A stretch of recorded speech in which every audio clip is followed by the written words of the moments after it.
Você irá ouvir agora a poderosa Palavra de Deus. Palavra que tem o poder de mudar, transformar a sua vida se você a praticá-la. Receba uma palavra profética vinda do trono de Deus, através do homem de Deus, Reverendo Dr. Carlos Andrade.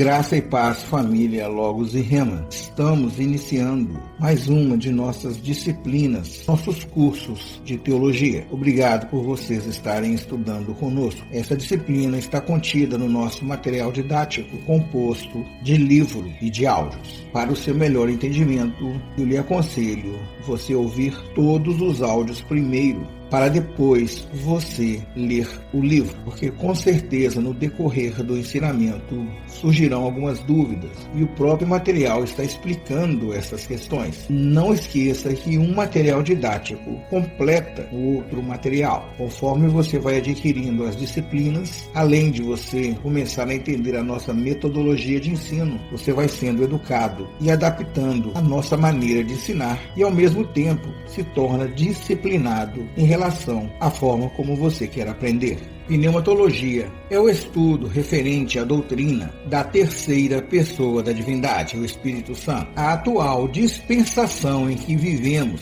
neste momento é a dispensação da graça, governada pela ação e atuação do Espírito Santo. A Bíblia ensina que antes da parousia de Cristo, a sua segunda vinda, é a tarefa do Espírito Santo de adornar a igreja, a noiva do Cordeiro, para o iminente encontro com ele. Portanto, precisamos de instruções adequadas a respeito da natureza e dos mistérios do Espírito Santo, com todas as bênçãos que ele nos traz. Precisamos saber de tudo o que ele pode e quer ser na igreja como um todo e em cada cristão individualmente. Os que são batizados com o Espírito Santo precisam saber tudo acerca dele e de seu ministério, pois uma coisa é recebermos uma maravilhosa experiência e outra, bem diferente, é estarmos aptos para falar dela a outros de modo inteligível e convincente. Necessitamos, portanto, de termos uma plena aptidão para expressarmos com segurança, não somente para defendermos a nossa posição relativa a esta importante doutrina, como também conduzirmos outros à mesma experiência que desfrutamos. O Espírito Santo realiza a obra de Deus em nós e por nós e através de nós, à medida que nós o conhecemos pela experiência e pela doutrina. Não somente a pessoa do Pai e a pessoa do Filho foram ou têm sido alvos da incompreensão dos homens, mas também o Espírito Santo. Até mesmo algumas igrejas que se consideram cristãs negam ser o Espírito Santo uma das pessoas que formam a divindade, supondo ser ele uma mera influência provinda de Deus. Outros, mesmo admitindo a sua personalidade divina, desconhecem a extensão do seu ministério na igreja e na vida dos cristãos. Nesta presente doutrina, estudaremos minuciosamente, detalhadamente, tudo a respeito do Espírito Santo, suas atuações no Antigo Testamento e suas atuações no Novo Testamento, em sua ação como a terceira pessoa da divindade. Ele é a ligação direta com Deus. Ele nos revela os mistérios de Jesus Cristo. Ele traz a salvação ao mundo e zela pelo aperfeiçoamento dos cristãos para a segunda vinda do nosso Senhor e Salvador, Jesus Cristo. O Espírito Santo é a terceira pessoa da divindade. Desde o início, desde o princípio, o Espírito Santo já se movia. O Espírito Santo sempre está envolvido com o movimento. Ele gosta de movimento. Ele sempre se move. Por gostar de estar sempre em movimento, o Espírito Santo não precisa ter um trono como o Pai e o Filho têm. O trabalho do Espírito Santo na formação da terra. O trabalhar do Espírito no ambiente físico. Livro de Gênesis, capítulo 1, versículo 2, na parte A. E a terra era sem forma e vazia. A terra que era sem forma, Deus deu uma forma para ela. Ele marcou fez uma circunferência na terra. Deus demarcou um círculo na terra que estava sem forma. Por isso a terra hoje é redonda. Deus deu então uma forma à terra que era disforme. Livro de Jó, capítulo 26, versículo 10, na parte A, marcou um limite à superfície das águas em redor. Após Deus dar uma forma determinada à terra, a qual não estava mais sem forma, a terra tem então uma aparência definida. Porém, ela ainda continuava vazia, mas Deus não a criou vazia. Havia um princípio, uma primícia. A partir disso, Deus coloca então fundamentos na terra. Provérbios, capítulo 8, versículo 29. Quando punha ao mar o seu termo, para que as águas não traspassassem o seu mando. Quando compunha os fundamentos da terra. Fundamentos estes para suportar medidas e bases. Mesmo esses fundamentos teriam que estar assentados, estruturados em um fundamento maior. Fundamento que seria a base não somente dos alicerces da terra, mas para tudo que fosse habitar nessa terra. Por isso, há uma primícia. Livro de Jó, capítulo 38, versículos de 4 ao 6. Onde estavas tu quando eu fundava a terra? Faze-mo saber se tens inteligência. Quem lhe pôs as medidas, se tu o sabes? Ou quem estendeu sobre ela o cordel? Sobre que estão fundadas as suas bases? Ou quem assentou a sua pedra de esquina? Atos, capítulo 4, versículo 11. Ele é a pedra que foi rejeitada por vós, os edificadores, a qual foi posta por cabeça de esquina. Salmo 118, verso 22. A pedra que os edificadores rejeitaram tornou-se a cabeça da esquina. Livro do profeta Isaías, capítulo 28, versículo 16. Portanto, assim diz o Senhor Jeová: eis que eu assentei em Sião uma pedra já aprovada, pedra preciosa de esquina, que está bem firme e fundada. Aquele que crer não se apresse. Evangelho de Mateus, capítulo 21, versículos 42 e 43. Diz-lhes Jesus: nunca lestes nas Escrituras? A pedra que os edificadores rejeitaram, essa foi posta por cabeça do ângulo. Pelo Senhor foi feito isto, e é maravilhoso aos nossos olhos. Portanto, eu vos digo que o reino de Deus vos será tirado, e será dado a uma nação que dê os seus frutos. Livro de Gênesis, capítulo 1, versículo 1. No princípio, criou Deus os céus e a terra. A palavra original nesta passagem para determinar o princípio é Bereshit. A primeira parte desta palavra é a letra Bet, que ao mesmo tempo é uma preposição e significa em. A segunda parte é a palavra Reshi, que é também a forma construtora da palavra Rosh, a qual significa principal, primícia, cabeça, pedra de esquina. No sentido correto, Bereshit significa não no princípio, e sim em um princípio.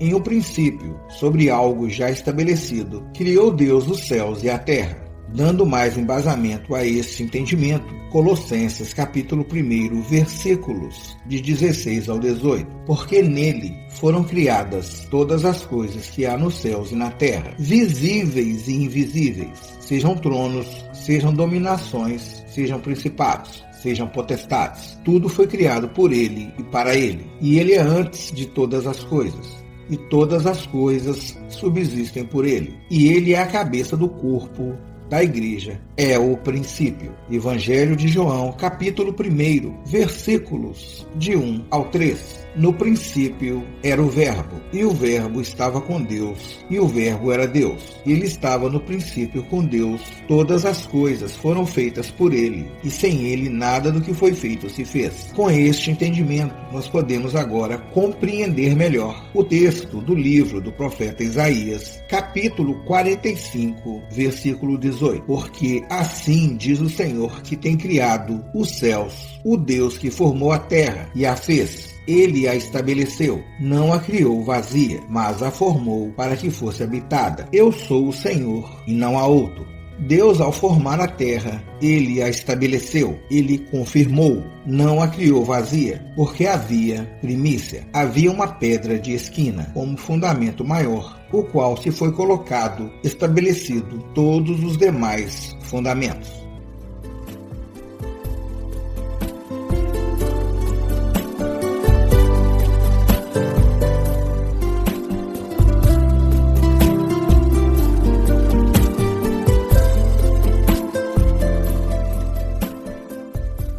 Dando continuidade à nossa disciplina de pneumatologia, na aula de ontem nós falamos sobre a pedra de esquina, a primícia, um fundamento maior para todos os demais fundamentos. Após a terra estar muito bem fundamentada, Deus então começa a colocar, a estabelecer medidas, limites, extremidades e ordem na terra. Livro de Jó, capítulo 38, versículo 8.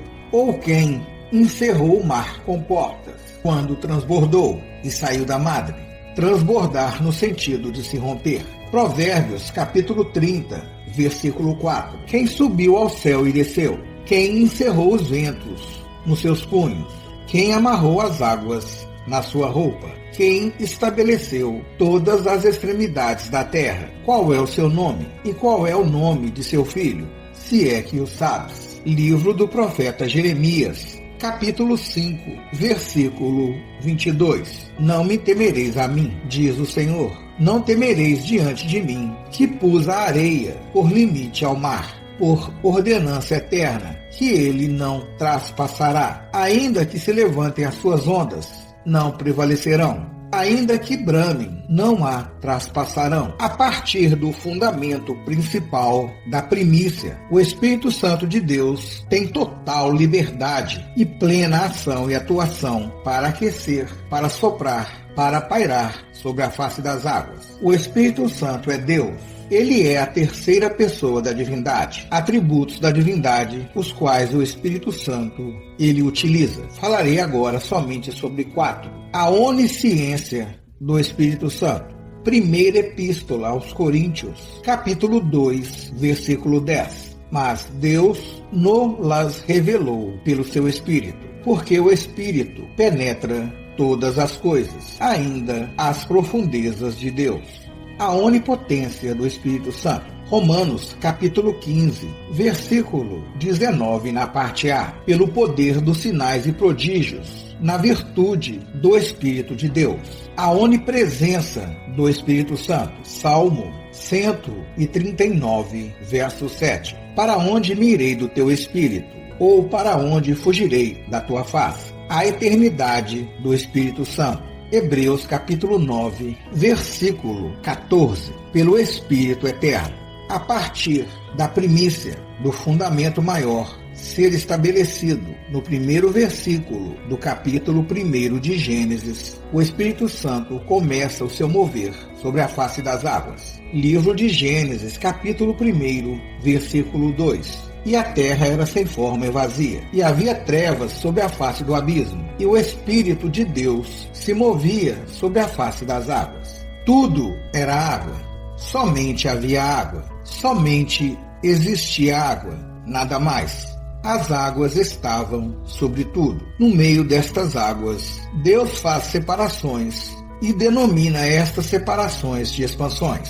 No meio destas águas, ele chama a separação de cima de céus, e no meio destas águas, ele separa a porção seca e a denomina como terra. Apesar de ter uma circunferência, era tudo água. Esta era sem forma e vazia, e havia trevas sobre ela. As águas e a terra eram a mesma coisa, tudo informe. A única coisa formal que havia era o Espírito Santo que movia sobre as águas. Para aqueles que não aceitam essa doutrina de que tudo era água, que somente havia água, somente existia água, nada mais, que as águas estavam sobre tudo, na circunferência plena de água, nós temos uma base bíblica. Segunda Epístola de Pedro, capítulo 3, versículo 5. Eles voluntariamente ignoram isto, que pela palavra de Deus, já desde a antiguidade, existiram os céus e a terra, que foi tirada da água, e no meio da água subsiste. E no meio destas águas, Deus faz separações e denomina estas separações de expansões. A circunferência, que era somente de água, tem terra e tem céus.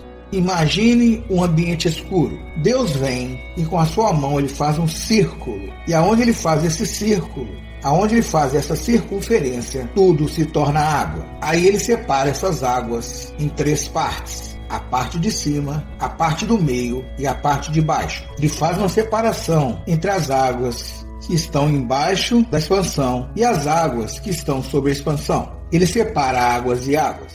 Nós temos 3 partes divididas de uma circunferência total de água. As águas de cima chamou Deus a expansão céus. As águas que estão debaixo dos céus, Deus ajunta e aparece a porção seca. E as águas que restaram, Deus chamou mares. É isso que está relatado no contexto de Gênesis capítulo 1, versículos de 6 ao 10. E disse Deus: haja uma expansão no meio das águas, e haja separação entre águas e águas. E fez Deus a expansão, e fez separação entre as águas que estavam debaixo da expansão e as águas que estavam sobre a expansão. E assim foi. E chamou Deus a expansão céus. E foi à tarde e amanhã, o dia segundo. E disse Deus: ajuntem-se as águas debaixo dos céus num lugar, e apareça a porção seca. E assim foi. E chamou Deus a porção seca terra, e ao ajuntamento das águas chamou mares. E viu Deus que era bom. A obra começa na presença de Deus no âmbito espiritual e entra no âmbito físico. Começa no ambiente escuro e vazio e termina no meio das águas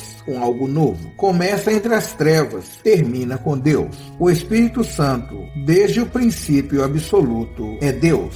No princípio criacional do mundo, continua sendo Deus. O princípio absoluto foi antes do princípio criacional. No primeiro princípio, ele é Deus e continua sendo Deus.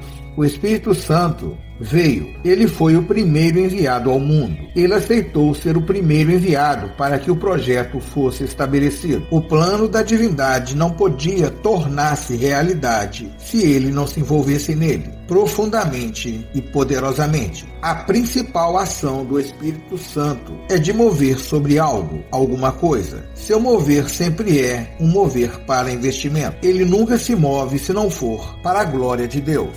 Gênesis capítulo 1, versículo 2. E a terra era sem forma e vazia, e havia trevas sobre a face do abismo, e o Espírito de Deus se movia sobre a face das águas. O Espírito Santo se movia sobre a face das águas para investir nos projetos do Pai e do Filho. Ele aceitou pagar o preço para mover-se em um lugar onde não havia movimento. Deus nunca se move sem ter um objetivo, um propósito definido em todas as coisas.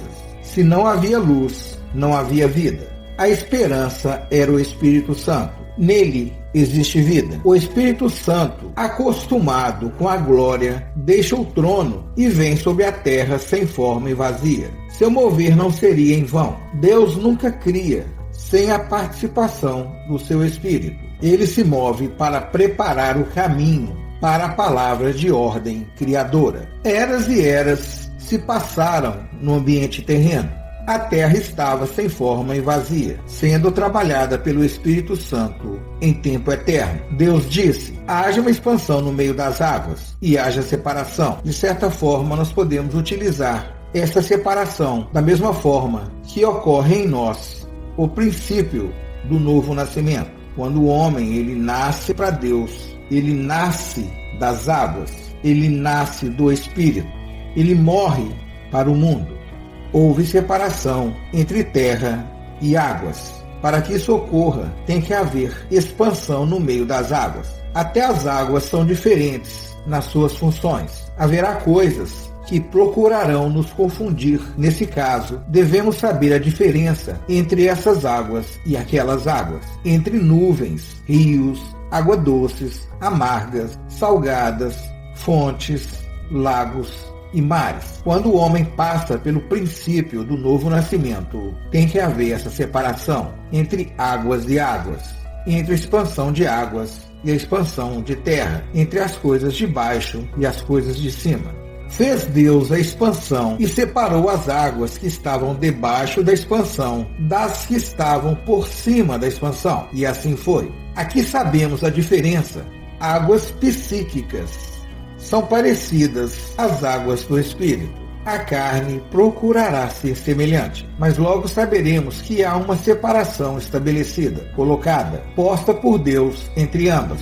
Deus fez separação entre céus e terra. Devemos buscar as coisas lá de cima, celestiais, mas sem esquecer que estamos na terra.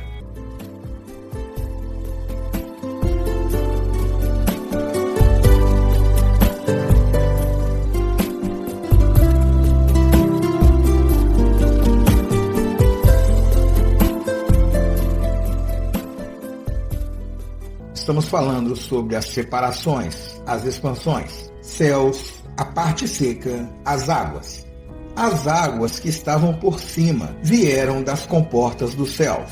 Durante o dilúvio, estas águas caíram, desceram sobre a terra. Águas saíram do interior da terra, porque se romperam todas as fontes do grande abismo. E de cima da terra, das águas acima da expansão, foram muitas águas, tanto de cima como de baixo. Acima se abriram as janelas dos céus, as comportas, e do centro da terra se romperam todas as fontes do grande abismo, surgindo os lençóis de águas de dentro para fora. Por isso havia um volume inexplicável de água. Por isso que a ciência tenta entender tudo que envolve o dilúvio. E na concepção da ciência, na apologética dissertativa dos cientistas, não tem explicação o volume de água que inundou a terra durante o dilúvio. Tanto é que surgiu a doutrina herética que o dilúvio não foi em todo o planeta, somente numa parte do mundo, porque eles não têm uma explicação, uma compreensão de onde vieram essas águas. Mas a Bíblia, a palavra de Deus, deixa bem claro. Livro de Gênesis, capítulo 7, versículo 11. Se romperam todas as fontes do grande abismo e as janelas dos céus se abriram. Água de cima para baixo e água de dentro para fora. Antes do dilúvio na terra, existia um único continente, a parte seca. Durante o dilúvio, por causa do deslocamento dos lençóis aquáticos, que ficaram vazios,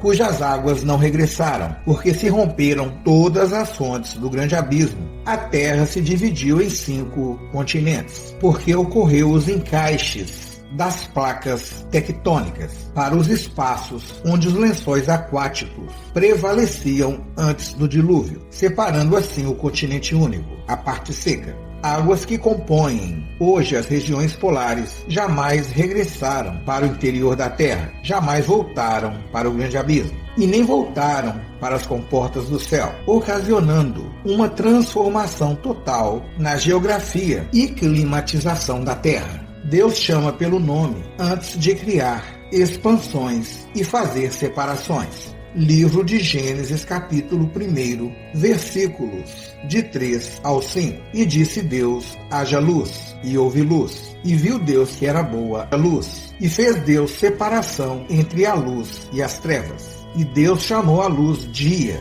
e as trevas chamou noite.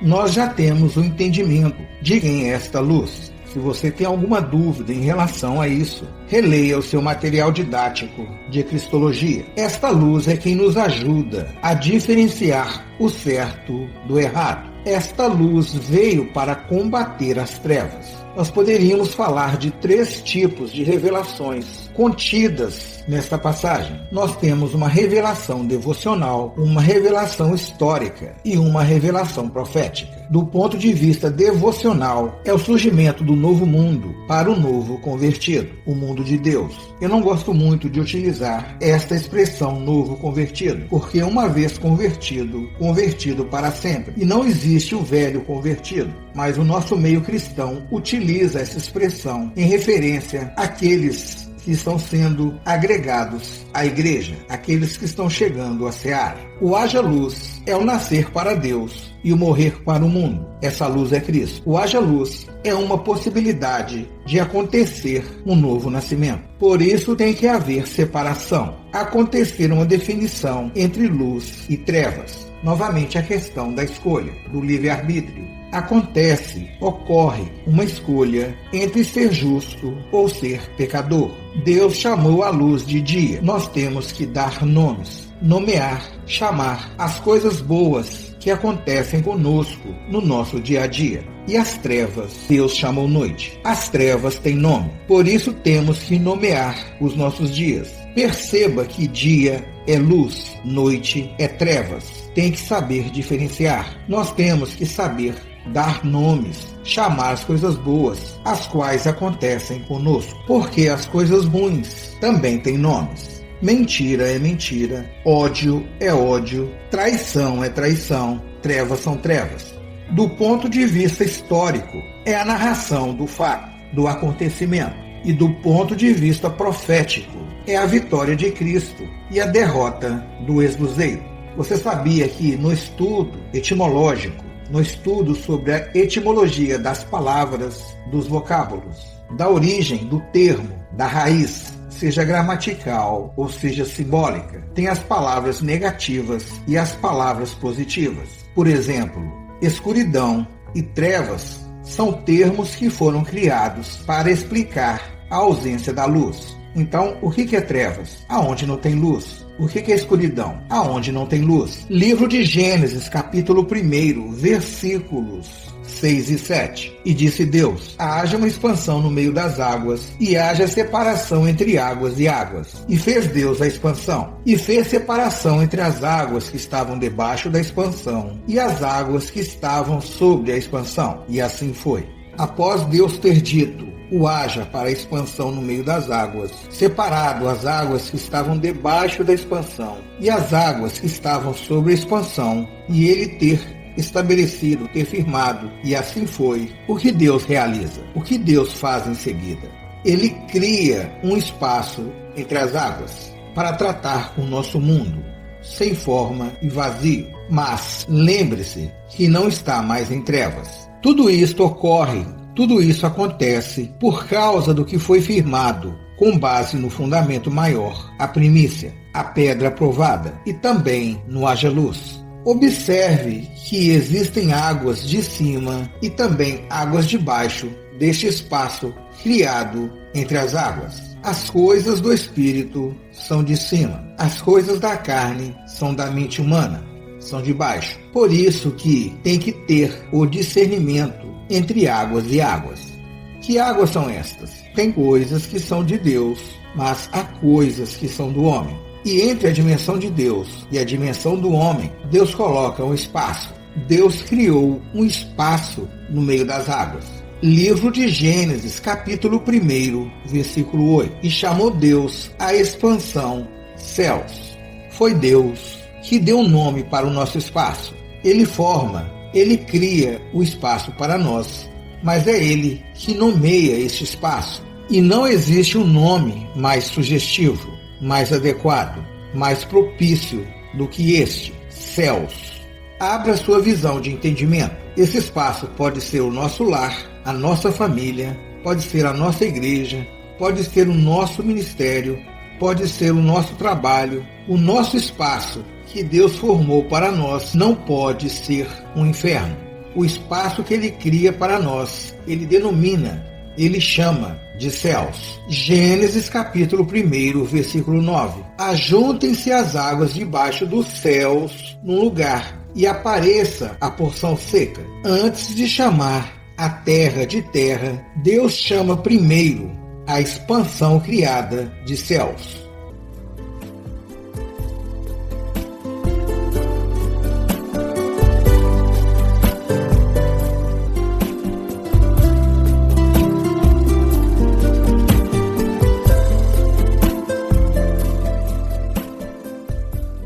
Estamos falando, ensinando, aprendendo acerca da terceira pessoa da divindade, o Espírito Santo. Na aula de ontem nós falamos sobre a questão de Deus ele nomear os céus. Mas lembramos que são 3 expansões. céus, terra e mares. Ainda falta Deus trabalhar em duas expansões. Deus ele formou um espaço, mas esse espaço ainda está sem forma e vazio. Esta porção seca está sendo amassada, batida, misturada. Não está ainda totalmente firme, tratada. Esta expansão, este espaço, tem partes secas, sólidas, mas também tem partes ainda úmidas, porque afinal foi tirado das águas. Ainda tem lama. Deus ainda não deu um nome para esta porção seca. A porção seca somente apareceu no meio das águas. Deus vai trabalhando em fases, em etapas, e nós queremos que Ele faça tudo de uma maneira completa. Livro de Gênesis, capítulo 1, versículo 10. E chamou Deus a porção seca terra, e o ajuntamento das águas chamou mares. E viu Deus que era bom. Deus nomeia a porção seca de terra. Ele chama a porção seca de terra, pois ela se firmou entre as águas, não é mais lama. Por isso, Ele a criou. Foi para a terra ser trabalhada, ser firmada entre as águas.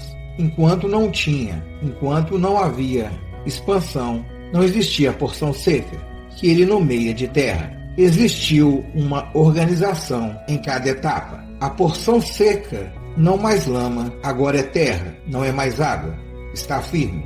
A porção seca, chamada de terra, firmada, estabelecida, estruturada. Nela se pode ficar em pé, se pode andar, se pode correr, pode plantar, pode construir, pois a porção seca está firmada sobre uma primícia, uma pedra perfeita, aprovada, sustentando todos os firmamentos dessa terra. Não se planta em água e não se constrói na lama. Livro de Gênesis, capítulo 1, versículos 11 e 12. E disse Deus: produz a terra erva verde, erva que dê semente, árvore frutífera, que dê fruto segundo a sua espécie, cuja semente esteja nela sobre a terra. E assim foi. E a terra produziu erva dando semente conforme a sua espécie, e árvore frutífera, cuja semente está nela, conforme a sua espécie. E viu Deus que era bom. A semente produz um produto. A semente não é estéril. Eu sou um mestre. O meu ensino tem que produzir discípulos. Antes, no meio da lama, no lamaçal, não havia produção. Não se produz no meio da lama, no meio da mistura. Após a organização, a terra produz conforme a sua espécie. Existe um poder de reprodução contido na própria terra. A terra não é algo morto, não é algo sem vida. A própria terra tem o poder de reprodução, porque existe semente. O Espírito Santo é uma pessoa. O que é uma pessoa? Quais são as qualidades, as características de uma pessoa? Uma pessoa é um ser consciente, com livre arbítrio, e que apresenta plena capacidade mental, sendo responsável pelos seus atos. No âmbito psicológico, para a psicologia, a pessoa trata-se de um indivíduo, um ser concreto. O conceito abarca os aspectos físicos e psíquicos do sujeito que o definem pelo seu caráter singular e único. Enfim, se atribui personalidade a uma pessoa física, um ser de forma corpórea. No âmbito do direito, da lei, uma pessoa é todo ente ou entidade susceptível de adquirir direitos de atuação, um sujeito abstrato criado com uma finalidade. Por exemplo, uma empresa, uma organização, um instituto é considerado uma pessoa jurídica. Identifica-se como uma pessoa, um ser que manifeste qualidades, como o falar, o fazer alguma coisa racional, que utilize intelecto, vontade e sentimento, sendo uma pessoa física. No caso da pessoa jurídica, uma empresa, uma organização que está atuando, uma pessoa abstrata, criada, estabelecida com uma finalidade. Entretanto, Deus é espírito, sem necessidade de um corpo físico, de uma matéria orgânica. Sendo o Espírito Santo uma das três pessoas da divindade, ele não é a primeira pessoa do Pai, ele não é a segunda pessoa do Filho, ele é a terceira pessoa da divindade, sendo, portanto, Deus. Ele é Deus e ele se qualifica como uma pessoa, não uma pessoa física, não uma pessoa jurídica, mas ele é uma pessoa com seu próprio intelecto, vontade e sentimento, com a sua própria personalidade e individualidade. Observe que o Espírito Santo, ele tem todas as características e qualidades que se atribui a uma pessoa. O Espírito Santo pensa. Romanos capítulo 8, versículo 27. E aquele que examina os corações sabe qual é a intenção do Espírito, e é ele que, segundo Deus, intercede pelos santos. O Espírito Santo tem vontade própria. Primeira Epístola aos Coríntios, capítulo 12, versículo 11. Mas um só e o mesmo Espírito opera todas estas coisas, repartindo particularmente a cada um como quer. O Espírito Santo sente tristeza. Efésios capítulo 4, versículo 30. E não entristeçais o Espírito Santo de Deus, no qual estáis selados para o dia da redenção. O Espírito Santo intercede. Romanos capítulo 8, versículo 26. E da mesma maneira, também o Espírito ajuda as nossas fraquezas, porque não sabemos o que havemos de pedir como convém, mas o mesmo Espírito intercede por nós com gemidos inexprimíveis. O Espírito Santo ensina. Evangelho de João, capítulo 14, versículo 26. Mas aquele Consolador, o Espírito Santo, que o Pai enviará em meu nome, vos ensinará todas as coisas e vos fará lembrar de tudo quanto vos tenho dito. O Espírito Santo fala. Livro de Apocalipse, capítulo 2, versículo 7. Quem tem ouvidos, ouça o que o Espírito diz às igrejas. Ao que vencer, dar-lhe-ei a comer da árvore da vida, que está no meio do paraíso de Deus. O Espírito Santo direciona. Atos, capítulo 16, versículos 6 e 7. E passando pela Frígia e pela província da Galícia, foram impedidos pelo Espírito Santo de anunciar a palavra na Ásia. E quando chegaram a Mísia, intentavam ir para Bitínia, mas o Espírito de Jesus não lhe permitiu. O Espírito Santo convence. Evangelho de João, capítulo 16, versículos de 7 ao 11. Todavia digo-vos a verdade, que vos convém que eu vá, porque se eu não for, o Consolador não virá a vós, mas se eu for, enviar-vos-ei, e, quando ele vier, convencerá o mundo do pecado e da justiça e do juízo. Do pecado, porque não creem em mim. Da justiça, porque vou para meu Pai, e não me vereis mais. E do juízo, porque já o príncipe deste mundo está julgado. O Espírito Santo e as suas três principais tarefas para o mundo. Evangelho de João, capítulo 16, versículo 8. E quando ele vier, convencerá o mundo do pecado e da justiça e do juízo.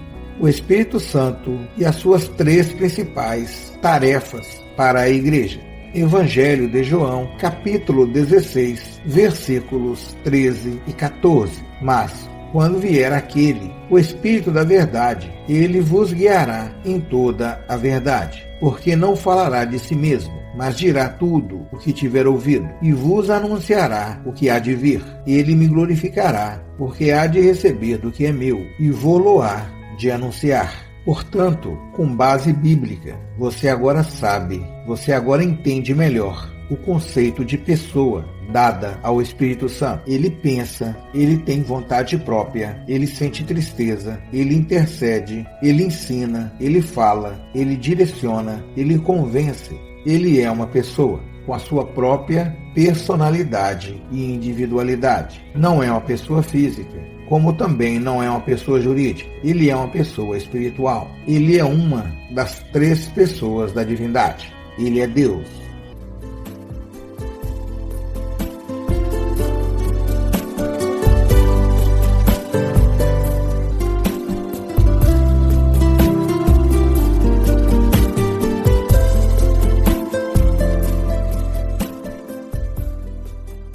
Dando continuidade à nossa disciplina de pneumatologia, estaremos falando na nossa aula de hoje a respeito das três fases de atuação do Espírito Santo.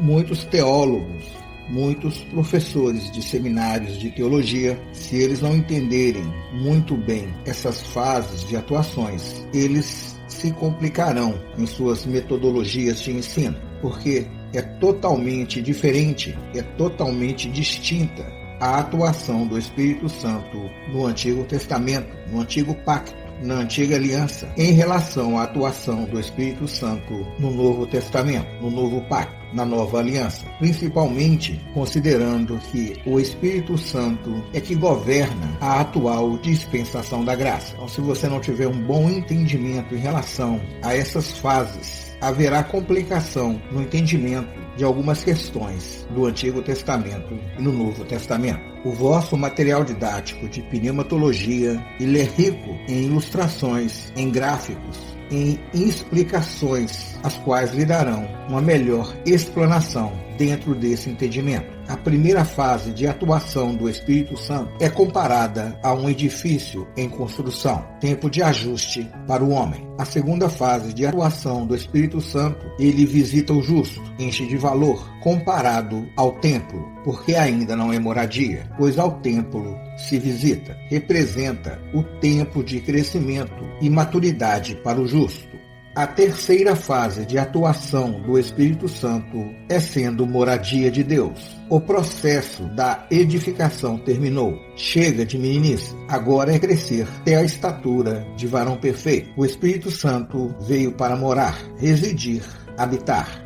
A evasão do Espírito Santo no Antigo Testamento. Não existia o novo nascimento no Antigo Testamento. O Espírito Santo era dado por Deus através de porções aos seus homens-fontes. A ação do Espírito Santo era de estar sobre, pairar, repousar, contender-se com o homem e, em alguns casos, esporadicamente. Em algumas situações, o Espírito Santo chegou até a encher algumas pessoas. Foi o caso de Bezalel, Zorobabel, o sacerdote Josué, filho de Josadaque, Maria, Isabel e Zacarias. Estas exceções ocorreram por causa de um propósito maior. Claro que tem uma explicação dentro da palavra de Deus para essa exceção. O Espírito Santo, ele encheu essas pessoas, mas não habitou nelas. O Espírito Santo ainda não habitava. O profeta João Batista foi o único caso à parte. Ele foi cheio e habitado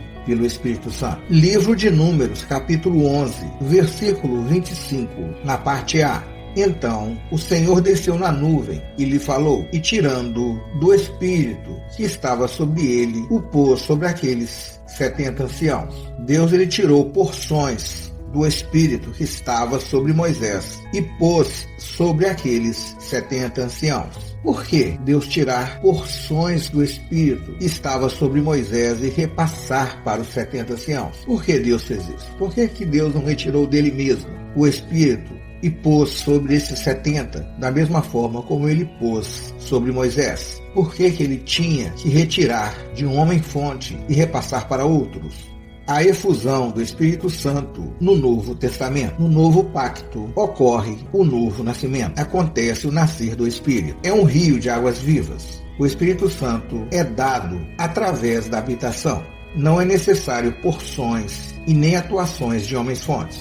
No Novo Testamento, o Espírito Santo é dado sem medida. É a plenitude de Deus agindo em nossas vidas e na igreja. Evangelho de João, capítulo 3, versículo 34. Porque aquele que Deus enviou fala as palavras de Deus, pois não lhe dá Deus o Espírito por medida. A pessoa que aceita, que recebe ao Senhor Jesus Cristo como seu único e suficiente Salvador, passa a ter um direito especial e divino que as outras pessoas que ainda não o aceitaram não possuem. A pessoa passa a ter o direito de receber em seu espírito humano a presença da pessoa do Espírito Santo, o qual é a terceira pessoa da divindade, e se deixar, passa a ser guiado por ele, pois ele respeita o livre-arbítrio. O Espírito Santo não vem habitar na vida da pessoa em partes. Ele vem habitar na pessoa com toda a sua plenitude, todos os seus atributos divinos.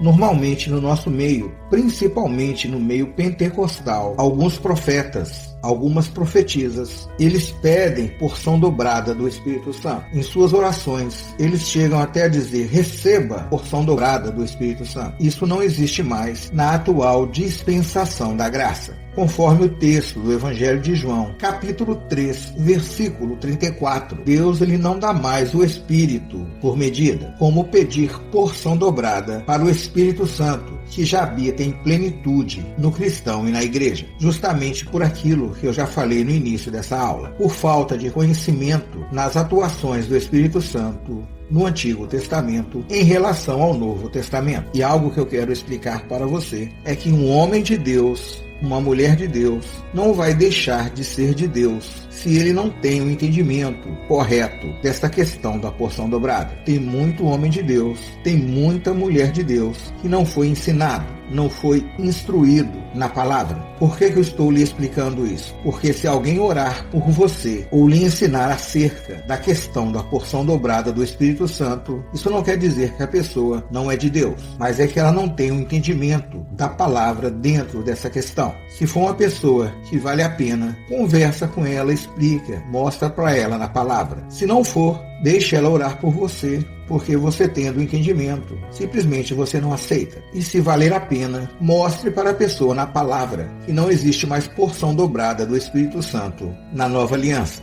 O Espírito Santo é uma das pessoas de Deus. Surge então uma pergunta: Deus habita em mim? Sim, Ele habita em você, em tua vida, em teus negócios, em tua casa e em tua família. Ele veio para mudar totalmente a sua maneira de viver. Isto é o novo nascimento, o nascer para Deus, o morrer para o mundo. Quem verdadeiramente vive a praticidade da palavra sabe o que é o transbordar do Espírito. Com esta base que eu expliquei para vocês, nós iniciaremos a nossa explicação em relação às 3 fases de atuação do Espírito Santo. A primeira fase de atuação do Espírito Santo: estar sobre, pairar, repousar e contender. O período de atuação: esta fase ela ocorreu em Gênesis capítulo 1, versículo 2, até Gênesis capítulo 6, versículo 3. Este foi o período de atuação do Espírito Santo em sua primeira fase. Começa em Gênesis capítulo 1, versículo 2, e a terra era sem forma e vazia, e havia trevas sobre a face do abismo, e o Espírito de Deus se movia sobre a face das águas. O Espírito Santo é perito em trabalhar em algo ou alguma coisa sem forma, vazio, e principalmente se estiver em trevas. O que está vazio? O que está sem forma? O que está em trevas? Apesar de estar sem forma, vazio e de haver trevas, há também a presença do Espírito Santo. No hebraico, o termo para o verbo mover tem o mesmo significado do que pairar, estar sobre, repousar, chocar e aquecer, dando o sentido de chocar mais calor igual à vida. O exemplo de um pássaro chocando os seus ovos. Dessa forma, o Espírito Santo ele se movia sobre a face das águas, pairando, estando sobre, repousando, chocando, aquecendo. Existem 2 termos no idioma hebraico utilizados para definir, explicar o verbo criar. O asa, que significa formar a partir de uma matéria-prima pré-estabelecida, e o baran, que literalmente dá o sentido de cortado para fora de, no caso de Deus, trazer a existência de dentro da própria existência. Livro de Gênesis, capítulo 1, versículo 3. E disse Deus: haja, conforme Deus ia dizendo haja, com o poder de seu logos, sua palavra. Ele trouxe a existência para fora dele, o que já existia dentro dele mesmo, uma vez que Deus é a origem de tudo que existe, e sem ele, nada do que existe existiria. Nós fomos cortados de Cristo. Livro do profeta Isaías, capítulo 51, versículo 1. Olhai para a rocha, de onde fostes cortados. Deus não criou todas as coisas do nada. Não há sequer um único caso na Bíblia em que se constate, verifique que houve criação de algo a partir do nada, nem mesmo nos milagres realizados, praticados por Jesus, narrados nos evangelhos. Ele multiplicou pães a partir de pães existentes, mas não criou pães. Transformou água em vinho, mas não criou vinho. Pôs a mesma orelha de Malcom de volta em sua face, mas não criou uma orelha nova. Fez cegos enxergarem a partir de seus olhos existentes. Não colocou neles olhos novos.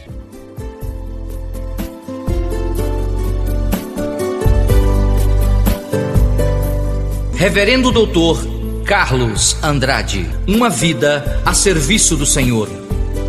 Que Deus vos abençoe.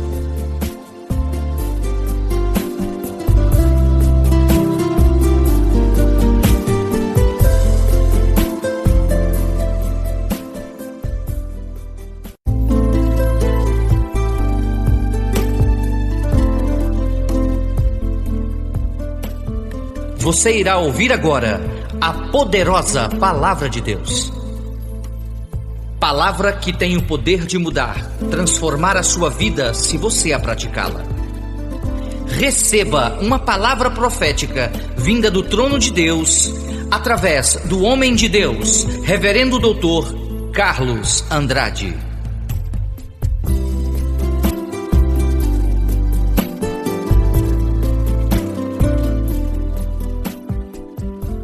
De um DNA de um fio de cabelo, ele faz um ser humano completo. De ossos, ele faz um exército se levantar. Qualquer pessoa em sua profissão sabe que não se cria nada a partir do nada. Pense bem, Deus não estava à toa em sua eternidade, sem nada para fazer. E de repente, em um momento, ele resolveu criar todas as coisas. Um carpinteiro precisa de um projeto para fazer uma simples cadeira. Imagine a Deus com a sua mente eterna, com a sua multisciência e eterna sabedoria, criar todas as coisas do nada. Deus criou todas as coisas de acordo com o seu projeto eterno, arquitetado, fabricado, desenvolvido, construído e executado pelas 3 pessoas de sua divindade. Sabe por que Deus não criou todas as coisas do nada? Eu te explico. Deus é a causa primária de todas as coisas, de tudo o que existe. Pense bem, porque se Deus tivesse criado tudo do nada, nada passaria a ser a fonte de todas as coisas. E a fonte de todas as coisas não é o nada. A fonte de todas as coisas é o nosso Deus. Ele é a própria existência. Evangelho de João, capítulo 1, versículos de 1 ao 3. No princípio era o Verbo, e o Verbo estava com Deus, e o Verbo era Deus. Ele estava no princípio com Deus. Todas as coisas foram feitas por ele, e sem ele, nada do que foi feito se fez. Nós explicamos anteriormente que o termo paran, que literalmente dá o sentido de cortado para fora de, mas na formação do homem, o termo hebraico para o verbo criar, usado por Deus, foi o asa, que significa formar a partir de uma matéria-prima pré-estabelecida. No caso específico do homem, foi utilizado o pó da terra. Deus formou o homem do pó da terra. Carne é pó, e para a terra voltará. O homem foi feito alma vivente pelo fôlego de vida soprado em suas narinas por Deus através do Ruach. Gênesis capítulo 2, versículo 7. E formou o Senhor Deus o homem do pó da terra, e soprou em seus narizes o fôlego da vida, e o homem foi feito alma vivente. Após o pecado do homem, a serpente passou a se alimentar do pó, ou seja, passou a ter direito de se alimentar da morte do próprio homem. Pó é igual a carne. Gênesis capítulo 3, versículo 14. Então o Senhor Deus disse à serpente: porquanto fizeste isso, maldita será mais que toda a besta, e mais que todos os animais do campo. Sobre o teu ventre andarás, e pó comerás todos os dias da tua vida. O jugo desigual. Se você tiver alguma dúvida em relação a essa aula, dê uma revisada no seu material didático da disciplina de angelologia, quando nós ensinamos sobre o sinal de Caim. Os homens começaram a multiplicar-se na terra e lhes nasceram filhas. Gênesis capítulo 6, versículo 1. E aconteceu que, como os homens começaram a multiplicar-se sobre a face da terra, e lhes nasceram filhas. As filhas dos homens eram descendentes de Caim. Gênesis capítulo 4, versículo 17. E conheceu Caim a sua mulher, e ela concebeu e teve a Enoque. Os filhos de Deus são os descendentes de Sete. Preste atenção na minha colocação. As filhas dos homens eram descendentes de Caim, semente de Caim. Os filhos de Deus são os descendentes de Sete, semente de Sete. Gênesis capítulo 6, versículo 2. Viram os filhos de Deus que as filhas dos homens eram formosas e tomaram para si mulheres de todas as que escolheram. Existe uma apologia que defende que os filhos de Deus seriam os anjos e que as filhas dos homens seriam literalmente mulheres, as quais tiveram relacionamento sexual com os anjos. E desta união desigual entre seres espirituais e seres físicos, entre espíritos ministradores e almas viventes, esta união, surgiram os gigantes da época. Isso é uma heresia sem nenhuma base com fundamento bíblico, conforme já ensinado no material didático de angelologia. Os anjos não têm corpos físicos e nem desejos carnais para sentirem a concupiscência, que é o desejo intenso de bens ou gozos materiais. Deus não aprovou a este jugo desigual e retirou o seu Espírito Santo da terra. Os que defendem essa dissertação apologética procuram uma explicação lógica, porém fora da palavra de Deus. E, infelizmente, pelo fato de muitas pessoas não lerem a Bíblia, mas assistirem filmes e lerem livros de ficção científica, acabam crendo e acreditando nesses ensinamentos, porque não conferem na palavra. Outros ensinam invertendo as descendências. Eles ensinam que as filhas dos homens são descendentes de Sete e os filhos de Deus eram os descendentes de Caim, para explicar a questão da doutrina dos poderosos, sendo que isso tudo em nada muda o resultado final, que é o jugo desigual. Gênesis capítulo 6, versículo 3. Então disse o Senhor: não contenderá o meu espírito para sempre com o homem, porque ele também é carne, porém os seus dias serão 120 anos. Deus, quando ele formou o homem, ele criou o homem de uma forma tricótoma. O homem é um ser tricótomo, constituído de espírito, alma e corpo. Deus tem o discernimento da tricotomia do homem, pois foi ele próprio que o criou. Mas aqui ele é bem específico, porque ele também é carne. Carne é a união da alma com o corpo, independente do espírito, controlados pela mente carnal, pela mente humana. Por isso que ele mesmo cita, porque ele também é carne. O homem, quando ele não deixa o Espírito Santo trabalhar em seu espírito humano, ele é comandado pela sua própria mente, se tornando carnal, preso às coisas deste mundo. Gênesis capítulo 6, versículos 5 e 6. E viu o Senhor que a maldade do homem se multiplicara sobre a terra, e que toda a imaginação dos pensamentos de seu coração era só má continuamente. Então arrependeu-se o Senhor de haver feito o homem sobre a terra, e pesou-lhe em seu coração. Nós temos uma disciplina própria que explica de uma forma completa como é essa questão de Deus se arrepender. Porque foi o prazo de 120 anos dado por Deus, conforme descrito em Gênesis capítulo 6, versículo 3. Porém, os seus dias serão 120 anos. Os 120 anos dados por Deus foi o prazo determinado para o arrependimento do homem até o momento do dilúvio. De imediato, julgamos tratar-se de um limite de idade pré-estabelecida para cada pessoa, para cada um, individualmente, desde que muitos deles atingiram a média de vida em torno de 200 a 500 anos. Observe o tempo de vida dos que nasceram e morreram pós-dilúvio. Sem viveu 500 anos depois que gerou Arfaxade. Ele viveu 100 anos antes, mais 500 anos depois, totalizando 600 anos. Gênesis capítulo 11, versículo 11. E viveu 100 depois que gerou Arfaxade, 500 anos. Abraão viveu 175 anos. Gênesis capítulo 25, versículo 7. Estes, pois, são os dias dos anos da vida de Abraão, que viveu 175 anos. Isaque viveu 180 anos. Gênesis capítulo 35, versículo 28. E foram os dias de Isaque 180 anos. No entanto, se meditarmos sobre a passagem do livro de Gênesis, capítulo 6, versículo 3, chegaremos à conclusão de que a palavra homem foi tomada como um coletivo generalizado de toda a raça humana. Entendemos, portanto, que os 120 anos equivalem ao período antediluviano, após o julgamento divino, ou seja, Deus retirar o seu Espírito Santo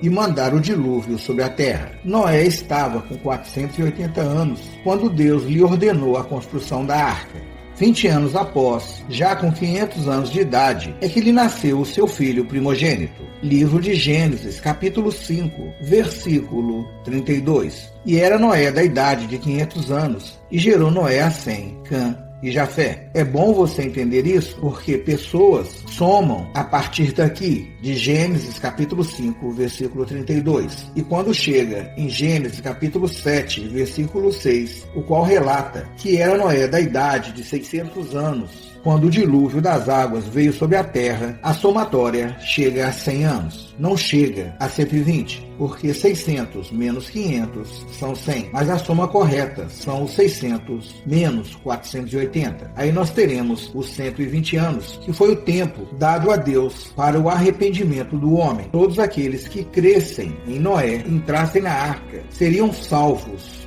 do dilúvio. Se os 120 anos fosse o prazo máximo de vida concedido por Deus, se fosse uma data limite de idade para o ser humano, nenhuma pessoa passaria da idade de 120 anos. Não excederia esse prazo. E não se esqueça que nesse ensinamento eu já mostrei para vocês pessoas que nasceram e morreram depois do dilúvio, pós-dilúvio, que excederam os 120 anos. O próprio Noé, como eu citei agora, viveu mais 350 anos após o dilúvio. Jane Louise Kelman foi uma francesa que nasceu no dia 21 de fevereiro de 1875 e morreu no dia 4 de agosto de 1997, com 122 anos e 164 dias. Ela nunca chegaria a essa idade se os 120 anos realmente fosse o prazo limite de idade que uma pessoa chegaria. Os 120 anos foi o prazo que Deus deu para que as pessoas que ouvissem a Noé entrassem na arca, e não uma data limite de idade para o homem. Este prazo iniciou-se quando Noé começou a construir a arca. Quando ele terminou a arca e veio o dilúvio sobre a terra, este prazo findou-se. Deus retirou o seu Espírito Santo da terra. O primeiro enviado ao mundo físico retornou para onde ele estava, voltou ao seu lugar de origem. A terceira pessoa da divindade retorna para o mesmo local onde ele sempre esteve. Onde estava o Espírito Santo antes de sua primeira fase? Ele era a direção do trono de Deus. Livro do profeta Daniel, capítulo 7, versículo 9. Eu continuei olhando até que foram postos uns tronos, e um ancião de dias se assentou. A sua veste era branca como a neve, e o cabelo da sua cabeça como a limpa lã. O seu trono, chamas de fogo, e as rodas dele, fogo ardente. Como Deus retirou o Espírito Santo da terra. Deus retirou o Espírito Santo durante o arrebatamento de Enoque. Gênesis capítulo 5, versículo 24. E andou Enoque com Deus e não se viu mais, porquanto Deus para si o tomou. Este fato é simultâneo a Gênesis capítulo 6, versículo 3. Ele aconteceu ao mesmo tempo. A Bíblia coloca nesta cronologia pela narração e não pelo ocorrido. Para onde foi o Espírito Santo após a sua retirada da terra? Ele voltou, retornou para embaixo das rodas do trono de Deus. ele saiu da terra para direcionar novamente o trono de Deus. Ele voltou a trabalhar no meio dos querubins.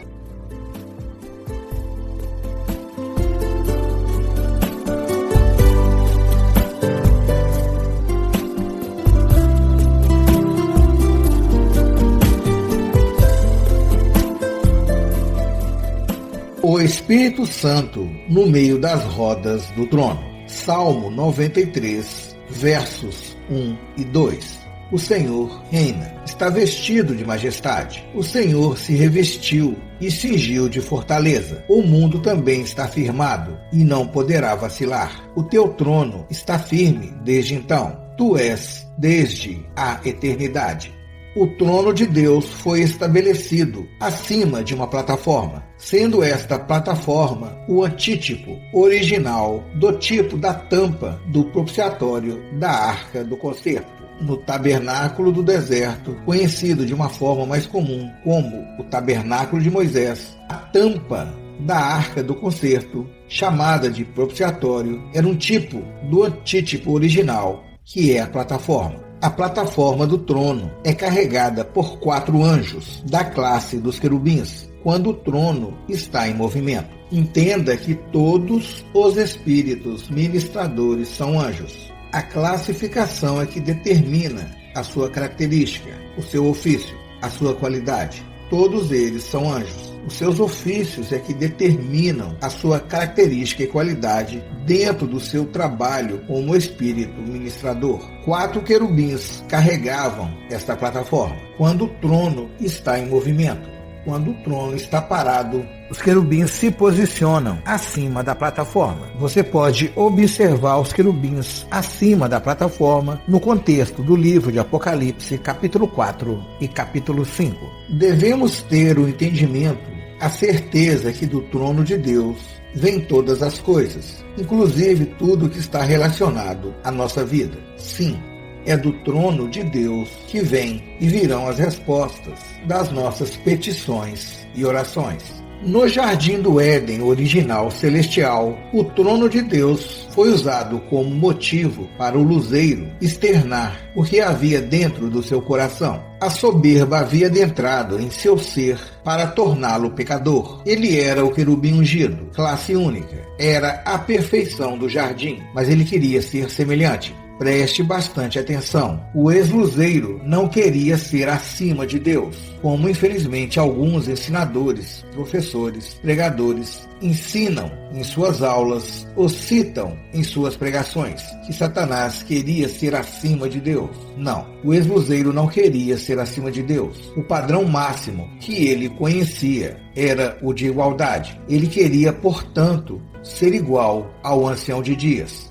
Livro do profeta Isaías, capítulo 14, versículos 13 e 14. E tu dizias no teu coração: eu subirei ao céu, e acima das estrelas de Deus exaltarei o meu trono, e no monte da congregação me assentarei, da banda dos lados do norte. Subirei acima das mais altas nuvens, e serei semelhante ao Altíssimo. Porém, ele acabou sendo expulso do Éden original por causa do comércio de seu pecado. Ezequiel, capítulo 28, versículo 16. Na multiplicação do teu comércio, se encheu o teu interior de violência, e pecaste, pelo que te lançarei profanado fora do monte de Deus, e te farei perecer, ó querubim protetor, entre pedras afogueadas. O ex-luzeiro, não mais luzeiro, não conhecia o verdadeiro trabalhar do Espírito Santo. Tanto ele como todos os demais anjos não o conheciam da forma pela qual nós conhecemos. Nós somos trabalhados, nós somos cheios do Espírito Santo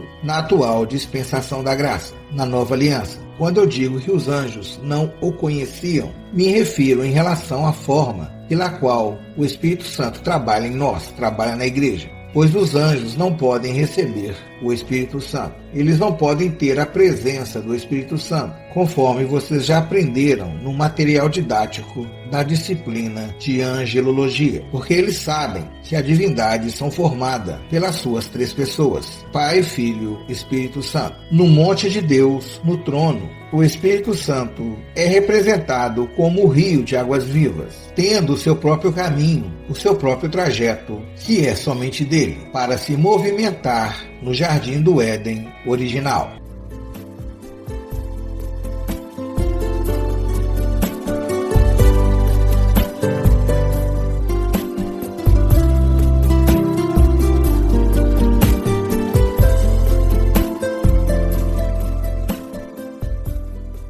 Deus veio com o Espírito Santo no meio das rodas do trono visitar ao profeta Ezequiel. Ezequiel teve uma experiência com a visão e descreve para nós. Não esqueça que Deus, quando ele trafega, quando ele sai de sua eternidade e ele vem ao nosso tempo, o tempo do homem, quando ele vem ao nosso tempo humano físico, ele traz a sua eternidade consigo. O tempo de Deus, o Kairos, é infinitamente superior ao nosso Cronos, ao nosso tempo limitado. Livro do profeta Ezequiel, capítulo 1, versículo 4. Olhei, e eis que um vento tempestuoso vinha do norte, e uma grande nuvem, com um fogo a revolver-se, e um resplendor ao redor dela, e no meio uma coisa como de cor de ambar, que saía dentre o fogo. O Espírito Santo não está preso a um sistema racional humanista,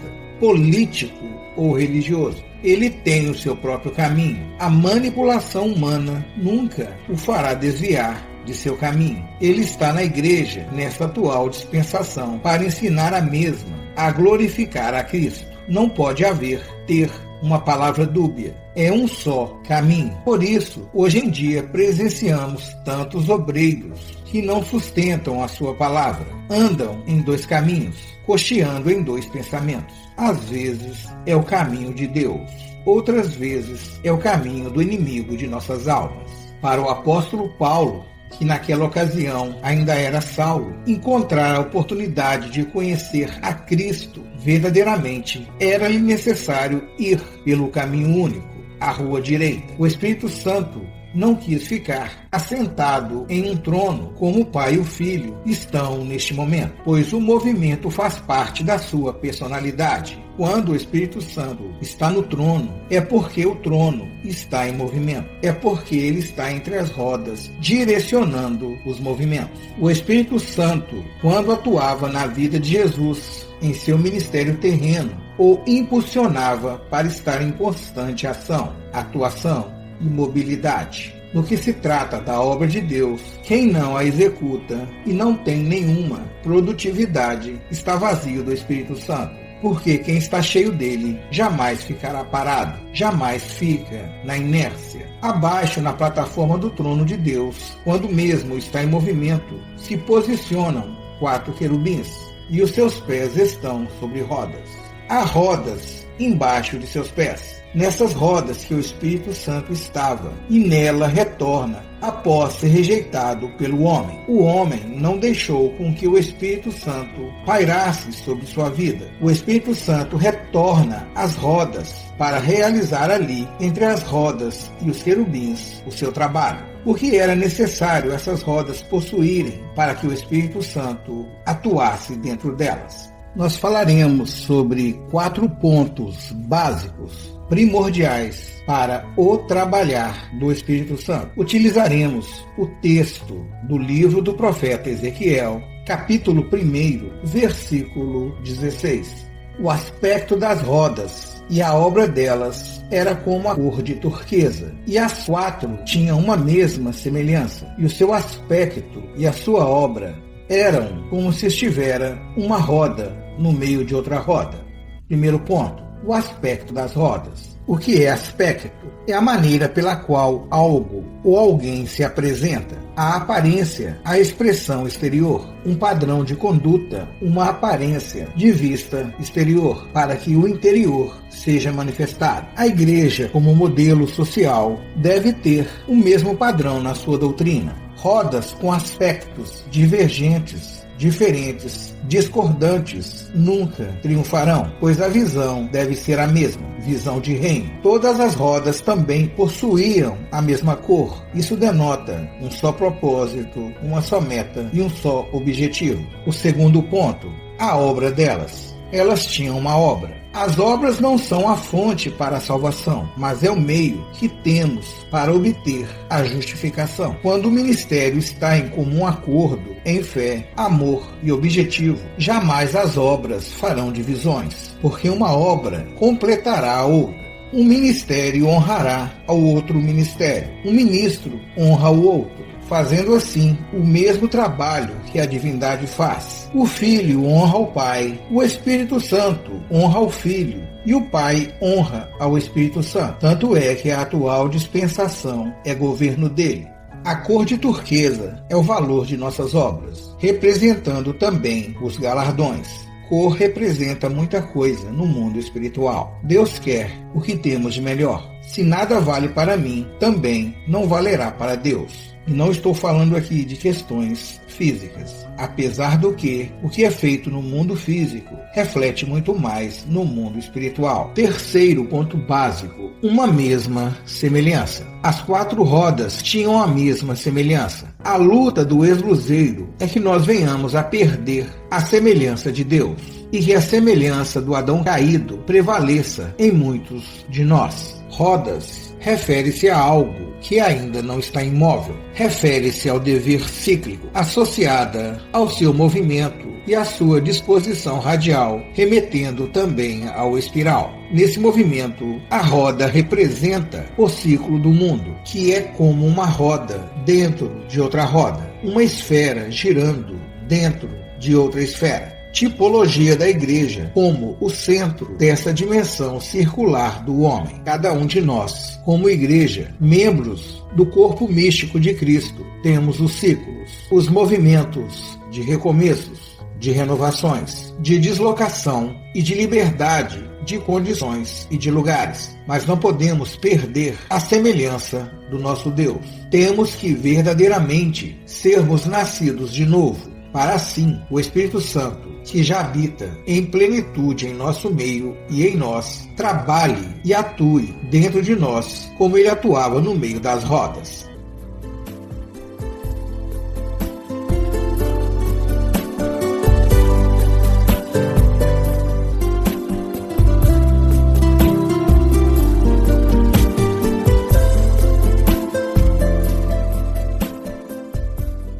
Quarto ponto básico, primordial para o trabalhar do Espírito Santo. Uma roda no meio de outra roda. Denota, representa unidade. Essas rodas eram tão unidas que pareciam ser uma só. O Espírito Santo só age em nós, como igreja, através da unidade. Temos que ter união não só familiar, mas ministerial e congregacional. Um dos motivos que o povo de Deus pode ser destruído é a falta de unidade. O ex-luzeiro tenta imitar essa unidade, como ocorreu na construção da Torre de Babel. Gênesis capítulo 11, versículos 5 e 6. Então desceu o Senhor para ver a cidade e a torre que os filhos dos homens edificavam. E o Senhor disse: eis que o povo é um, e todos têm uma mesma língua. E isso é o que começam a fazer. E agora não haverá restrição para tudo o que eles intentarem fazer. A própria divindade, representada em suas 3 pessoas, Pai, Filho e Espírito Santo, concluiu que contra a unidade de um povo, somente eles mesmos poderiam impedir. As 4 rodas tinham unidade, uma roda no meio de outra roda. Como está faltando isto no nosso meio, a unidade? Essas rodas eram tão unidas que uma cabia perfeitamente dentro da outra. O meu ministério tem que estar dentro do seu ministério. Só assim, somente desta forma, desta maneira, venceremos com unidade.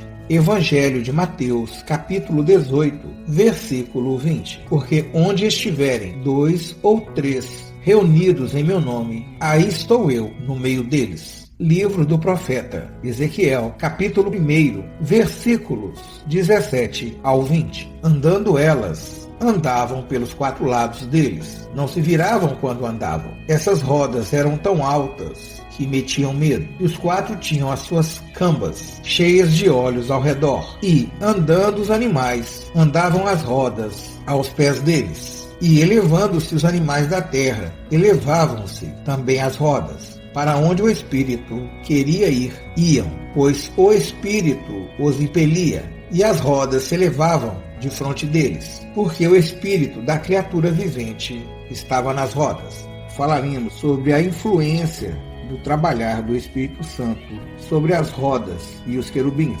Andando elas, andavam pelos 4 lados deles. Andar, movimentar, fazer, realizar. Essas palavras, esses conceitos estão em comum acordo com o Espírito Santo. Uma igreja sadia e madura cresce realizando missões e abalizada na palavra. Os 4 lados representam os 4 pontos cardeais: norte, sul, leste e oeste. Esse é o alcance do Evangelho. Não adianta ser partidarista e dizer: eu sou somente desta denominação e não tenho comunhão com nenhuma outra. Eu, por exemplo, sou da Assembleia de Deus, mas eu tenho um bom relacionamento e conheço as doutrinas da Igreja Batista, da Maranata, da Igreja Presbiteriana, da Igreja de Deus e da Igreja Quadrangular. E cresci muito porque através do nosso seminário nós temos alunos de todas as denominações. Fica fácil de eu entendê-los e ajudá-los a crescer junto comigo na aprendizagem da palavra. Jesus nos ensinou a ser não somente de um lado, mas também de todos aqueles que são do reino de Deus e estão cumprindo, satisfazendo, executando, realizando os seus mandamentos, preceitos em praticidade diária de vida cristã. Não se viravam quando andavam. Obediência, propósito, meta, objetivo, determinação dos querubins em relação à prestação do serviço em execução, denota disciplina, ordem, regulamento, conduta que assegura o bem-estar dos indivíduos, o bom funcionamento de uma organização, uma representação das facetas dos ministérios de Jesus Cristo, tipificados nos evangelhos de Mateus, Marcos, Lucas e João, através de suas faces: leão, boi, homem e águia. As rodas eram tão altas. Como já ensinado, as rodas representam a igreja reinando no centro do mundo físico, como uma embaixada de Deus na terra. Esta é a posição da igreja, que está cheia do Espírito Santo. Estar na parte elevada, estar acima das demais organizações do mundo. A igreja é o corpo místico de Deus na terra. A igreja é uma instituição com poderes espirituais atuando em um mundo físico. Neemias estava no alto quando chegou uma proposta para tentar retirá-lo da vontade de Deus. A águia faz o seu ninho no alto. O véu do templo se rasgou de alto a baixo. Deus é conhecido nos seus palácios por um alto refúgio. O Senhor é grande em Sião e mais alto do que todos os povos. Um trono de glória, posto bem alto desde o princípio, é o lugar do nosso santuário. As rodas eram tão altas que metiam medo. O movimento delas era determinado pelo Espírito Santo. Isto alude à inteligência e à soberania divina que determina sobre tudo. As rodas eram tão altas que metiam medo. Medo no sentido de grandeza, de maravilha, que causa espanto, que se assusta pelo seu resplendor, pela sua altura. As 4 rodas tinham as suas cambas cheias de olhos ao redor. Os querubins tinham uma rápida percepção, pois tinham 8 olhos cada um, considerando que cada querubim tem 4 rostos, com 2 olhos cada rosto. Porém, as rodas estavam cheias de olhos em suas cambas. As cambas são cada uma das peças curvas que juntas formam a circunferência externa da roda. O que veio fazer o Espírito Santo dentro do espírito humano do homem, que tem apenas 2 olhos? Ele veio trabalhar no espírito humano do homem através de seu discernimento de espíritos. O Espírito Santo veio à igreja fazer os olhos da alma do homem enxergar. para ter a capacidade de entender as coisas espirituais, porém vivendo em um mundo físico. Livro do profeta Ezequiel, capítulo 1, versículo 21. Andando eles, andavam elas, e parando eles, paravam elas, e, elevando-se eles da terra, elevavam-se também as rodas defronte deles, porque o espírito dos animais estava nas rodas. O anjo, sendo um espírito ministrador, não pode receber o Espírito Santo em seu espírito, pois como ser dicótomo, a sua dicotomia é formada de espírito e alma. Dentro de seu espírito já habita a sua alma espiritual.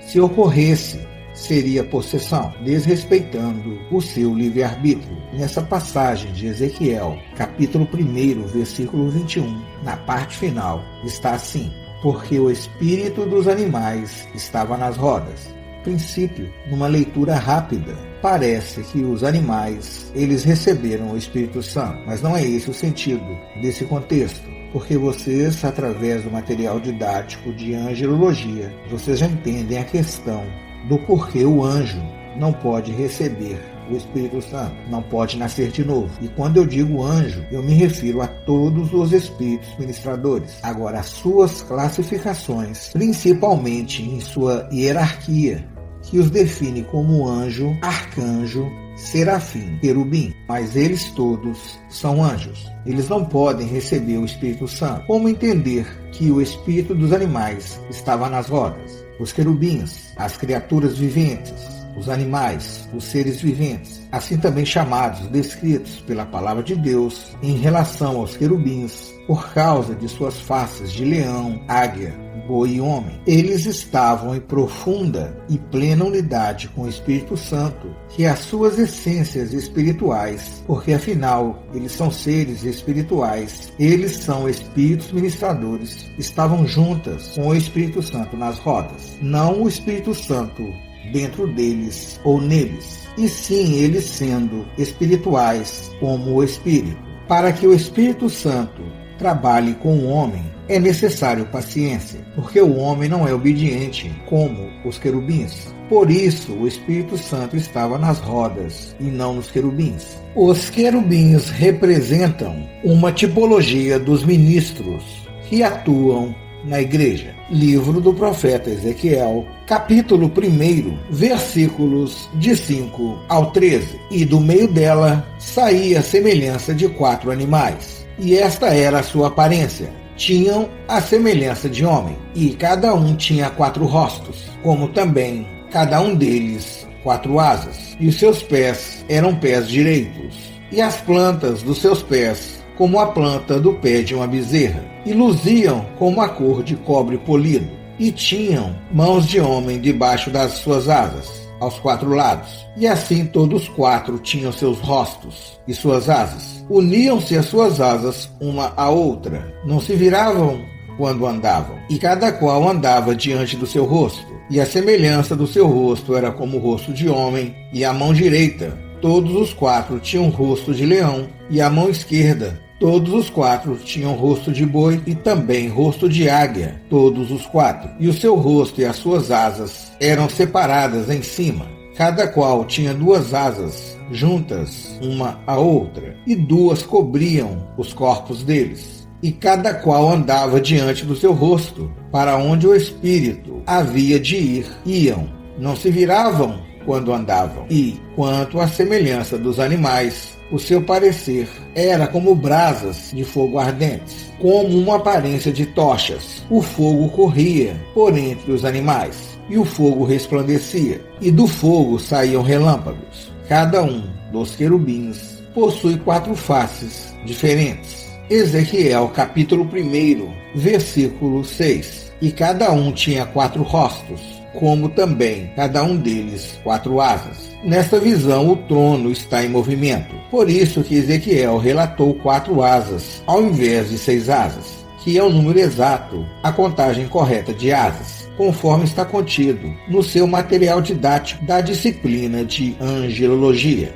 Facetas, faces diferentes, representam mudanças conforme a situação ou necessidade, não mudança de caráter ou de comportamento ou atitude, e sim saber utilizar as facetas, as faces, conforme a situação em questão. Tem momento que tem que ser boi, tem hora que tem que ser leão, ou até águia, ou simplesmente homem. Nós falaremos mais sobre essas faces nas próximas aulas. Outra questão que Ezequiel prestou atenção foi em relação aos pés dos animais, dos querubins. Livro do profeta Ezequiel, capítulo 1, versículo 7. E os seus pés eram pés direitos, e as plantas dos seus pés como a planta do pé de uma bezerra, e luziam como a cor de cobre polido. A importância dos pés. O profeta Ezequiel estava visualizando e analisando os pés dos querubins. Sempre terá alguém de olho em nossos caminhos e serviços. O ministério de profeta tem por finalidade primaz de fiscalizar. E como um bom fiscal, Ezequiel ele percebeu que os pés desses seres eram direitos. Isso denota retidão e ética, que os mesmos possuíam no serviço embaixo, suportando a plataforma do trono. A planta do pé é a parte inferior do pé, possuindo as camadas mais grossas de pele no nosso corpo humano, devido ao peso que os pés continuamente suportam. Todo serviço tem um peso. O pé de bezerra simboliza também o equilíbrio do suporte ao serviço. Tenho que suportar o peso, como Jesus suportou a cruz em prol da humanidade. O pé de bezerra é tipo do amor sacrificial e luziam como cobre polido, porque deve ser provado durante a caminhada do serviço. O cobre necessita de ser limpo constantemente, pois não brilha por si mesmo.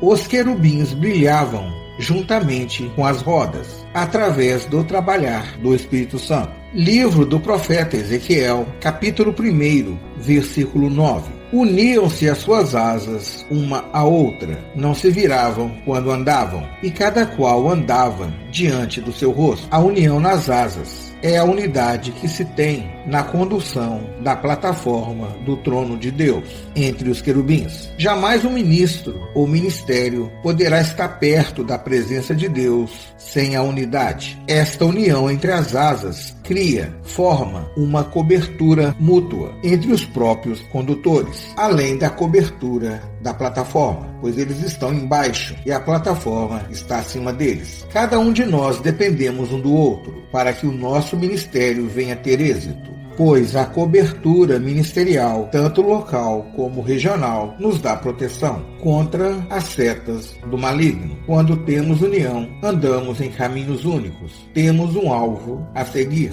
Os querubins não se viravam quando andavam, e cada qual andava diante do seu rosto. Os querubins entendiam, sabiam o alinhamento de suas faces conforme a movimentação. Vocês já sabem, já têm entendimento que cada um deles tem 4 faces diferentes: leão, águia, boi e homem. De acordo com a movimentação do trono, eram águias, depois bois, e assim sucessivamente. Eles são 4. Eles não poderiam se alinhar em faces diferentes. Um não poderia ser leão, o outro águia, o outro boi e o outro homem. Não, eles se alinhavam com as suas faces numa mesma movimentação. Quantas vezes um ministro está voando alto como uma águia, mas há momentos que Deus o estabelece como um servo, como boi, para lavar os pés dos seus discípulos. Não adianta querer ser só águia, ou só homem, ou só leão, ou só boi. O ministro deve ter o discernimento necessário para saber atuar com cada faceta diferente em momento oportuno de seu ministério e saber entender esta situação em prol do reino. Nós estamos ensinando acerca da nossa disciplina de pneumatologia. Nós estamos falando do trabalhar do Espírito Santo no trono, no meio das rodas, entre os querubins. As 4 faces dos querubins, as 4 facetas do serviço. Enquanto eles carregam a plataforma, o Espírito Santo entre as rodas conduz o trono. Livro do profeta Ezequiel, capítulo 1, versículo 10. E a semelhança do seu rosto era como o rosto de homem, e a mão direita, todos os 4 tinham rosto de leão, e a mão esquerda, todos os 4 tinham rosto de boi, e também rosto de águia, todos os 4. As facetas, os rostos, as faces dos querubins nos mostram as características no que se trata da sabedoria ao manifestar, através do serviço, os ministérios de Cristo. Por exemplo, a sua realeza, face de leão, disposição para servir, face de boi, estabelecido para dominar, face de homem, e a face de águia, a divindade de Cristo. Ele é Deus. Como já dito, cada um desses rostos nos traz uma faceta do ministério de Cristo. No nosso material didático da disciplina de Cristologia, nós já ensinamos acerca de Cristo e os Evangelhos. E também retornaremos a essas faces dos querubins quando estivermos ensinando sobre tipologia bíblica e sobre os sacerdócios. Entenda que um assunto ele não fecha, ele não conclui em uma só disciplina. Conforme vocês vão adquirindo conhecimento, conforme vocês vão se entregando ao ensino, conforme a sua busca em aprender mais, cada material didático disciplinar serve para lhe fortalecer em relação ao entendimento completo. Quando nós falamos sobre angelologia, nós entendemos sobre os anjos, o trabalhar, o agir, o ministério. Quando nós ensinamos sobre cristologia, nós aprendemos sobre o Filho, a vinda, a morte, a ressurreição. Quando nós falamos de pneumatologia, nós aprendemos sobre a terceira pessoa da divindade, o Espírito Santo. Quando nós falamos sobre teontologia, nós aprendemos acerca da primeira pessoa da divindade, conhecido no Novo Testamento como o Pai. Esses 4 primeiros materiais didáticos nos dão uma base em relação à doutrina sobre anjos, do Filho, Espírito Santo e o Pai. O ministério de Cristo, representado em cada uma das faces dos querubins. O rosto de leão representa o reino dos céus e tudo o que está ligado ao mesmo antes da fundação do mundo. Também representa o Evangelho de Mateus, que mostra o Jesus Rei, o filho de Davi. O rosto de boi representa o serviço. Nunca devemos ser somente a face de leão. Devemos ser servos, sermos submissos.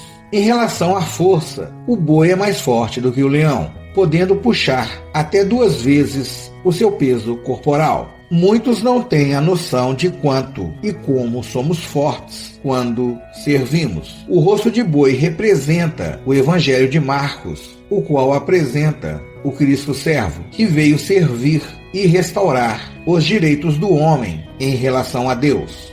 O rosto de águia, visão do reino, visão de líder. O líder será do tamanho de sua visão. Este rosto representa o Jesus divino. Assim, Cristo é apresentado no Evangelho de João. O homem que tem visão de águia está à frente de seus liderados. Jesus estava sempre à frente dos homens e dos seus. O rosto de homem representa administração, domínio. O Evangelho de Lucas nos mostra o Jesus, filho do homem, a semente da mulher, trazendo toda a sua genealogia racial de maneira decrescente. Os anjos foram criados antes da formação do homem. Porém, em relação aos querubins, uma de suas faces é o rosto de um homem, antes do homem ter sido formado. Como já ensinado, os anjos não podem passar pelo processo do novo nascimento, porque este processo acontece somente no homem, em decorrência do Espírito Santo habitar dentro do espírito humano. O espírito humano não possui personalidade, intelecto, vontade e sentimento. Por isso, não ocorre uma colisão entre 2 pessoas, já que o Espírito Santo é uma pessoa e o espírito humano não é uma pessoa. É o que dá a vida. A alma do homem é o homem.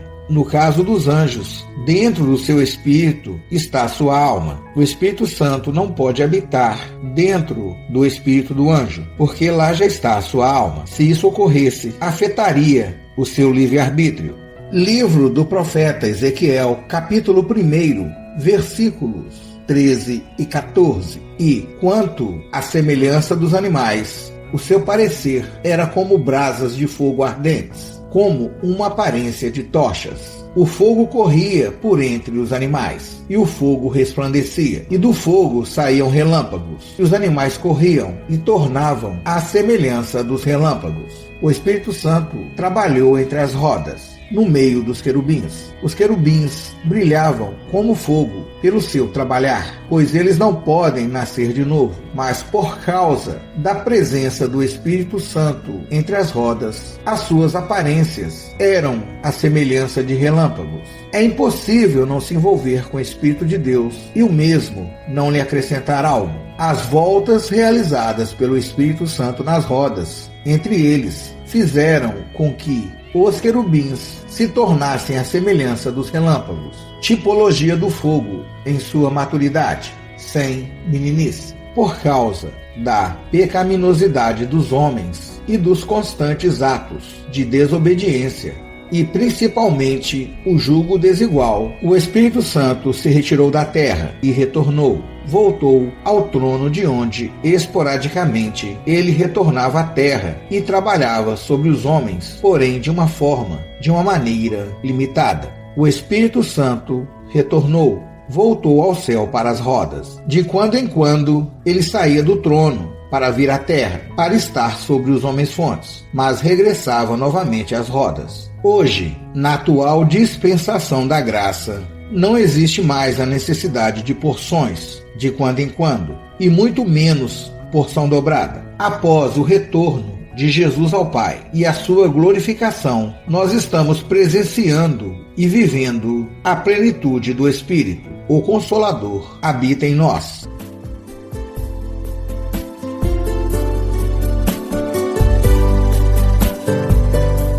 Reverendo Doutor Carlos Andrade, uma vida a serviço do Senhor. Que Deus vos abençoe.